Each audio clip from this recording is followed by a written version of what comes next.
Beloved brothers and sisters, hope you are well by the grace of Almighty Allah. I am also fine by the grace of Almighty Allah. Today we will know about the use of would like to. আমরা আজকে would like to ব্যবহার সম্পর্কে জানব। would like to এর ব্যবহার সাধারণত কোনো কিছু করতে চাওয়া অর্থে would like to ব্যবহার হয়। এটি মূলত want to এর পরিবর্তে would like to ব্যবহার হয়ে থাকে। তো চলুন কথা না বাড়িয়ে শুরু করা যাক। স্ট্রাকচারটি হবে subject plus would like to plus ভার্বের base form plus extension. Example দেখা যাক। আমি যেতে চাই কি হবে? সাবজেক্ট। আমি হচ্ছে আই উড লাইক টু, যাওয়ার ইংলিশ হচ্ছে go. I would like to go, আমি যেতে চাই। যদি বলি সে যেতে চায় কি হবে? Then he would like to go. আমি তার সাথে দেখা করতে চাই। I would like to meet him. আমি আপনাকে ধন্যবাদ জানাতে চাই। I would like to thank you. আমি নিজেকে ব্যাখ্যা করতে চাই। I would like to explain myself. আমি অনুশীলন করতে চাই। I would like to practise. এবার যদি আমরা প্রশ্নবোধক বাক্য তৈরি করি, সেক্ষেত্রে উড সামনে আসবে, then subject plus like to plus ভার্বের বেস ফর্ম প্লাস এক্সটেনশন হবে। তুমি কি ইংরেজি শিখতে চাও? Very simple. তুমি কি ইংরেজি শিখতে চাও? Would you like to learn English?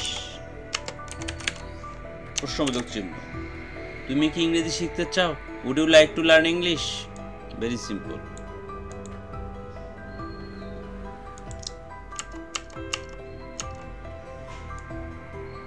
আমরা একইভাবে কেন তুমি ইংরেজি শিখতে চাও আমরা জাস্ট সেম ওয়েতে করব। শুধু সামনে কি WH question why would you like to learn English? কেন তুমি ইংরেজি শিখতে চাও? why would you like to learn English? কোথায় তুমি ইংরেজি শিখতে চাও? Very simple. where would you like to learn English? কিভাবে তুমি ইংরেজি শিখতে চাও? জাস্ট হেয়ার কিভাবে ইংলিশ হচ্ছে how would you like to learn English? like this way you have to practice. আচ্ছা, would like to be এর পরে নাউন অথবা অ্যাডজেক্টিভ অথবা পাস্ট পার্টিসিপল হবে। স্ট্রাকচারটি হবে subject plus would like to be plus noun extension. আমরা প্রথমে noun দিয়ে দেখব। আমি একজন শিক্ষক হতে চাই। কি হবে? আমি একজন শিক্ষক হতে চাই। I would like to be a teacher. তিনি এদেশের একজন নাগরিক হতে চান। He would like to be a citizen of this country. সে একজন ডাক্তার হতে চায়। He would like to be a doctor. এবার subject plus would like to be plus adjective. আমরা এবার অ্যাডজেক্টিভের ব্যবহার দেখব। আমরা সৎ হতে চাই। উই উড লাইক টু সৎ হওয়া হচ্ছে honest, HONEST। We would like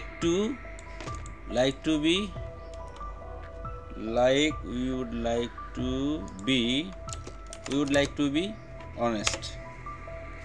আমরা সৎ হতে চাই। We would like to be honest. লোকটি পরিশ্রমী হতে চায়। The man would like to be industrious.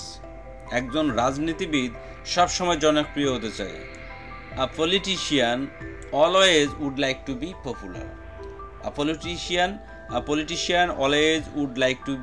popular. এবার আমরা পাস্ট পার্টিসিপল দেখব। যেমন সে আগ্রহী হতে চায়। he would like to be আগ্রহী, interested.